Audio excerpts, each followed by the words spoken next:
So at the time of me recording this, Aquaman may or may not be out, depending on the staggered release worldwide. So let's talk about that post-credit scene, what it means, and what you can expect from Aquaman 2.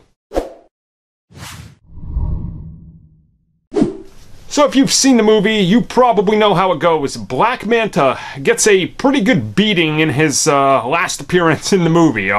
Essentially, he looks really beat up, and right at the end of the movie, you know, in the post-credit scene, or slash the mid-credit scene, we see Black Manta as he's recovering. We see he's with Dr. Shin, who's very familiar to most people if you've read the comics, and we see that more or less they're building him up to be a villain in the sequel. Now, obviously, things are going to be interesting with this character, because in Aquaman, he kind of feels like a sort of rushed character. And I understand why they did this, because the primary focus is on Orm, but at the same time, they got him in there and they're setting him up in his rivalry and what he needs to do.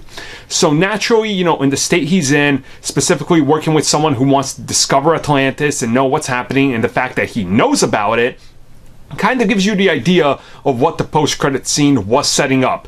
So Black Manta is going to obviously have a new version of the suit, which he's obviously going to use along with Dr. Shin, and they're going to discover where Arthur comes from, specifically the father. And if you just look straight at the comics, you can kind of understand which direction they want to take this in. And it's definitely going to be, I would say, more of a personal story in Aquaman 2, specifically with, hey, you took my father's life, I'm gonna take your father's life. So the general way that they're gonna go is a revenge tale, and that's kind of what the post-credit scene is telling you. I don't think there's anything more to that. I think it's as simple as that. There's nothing more to dig into. Aquaman 2 is Black Manta.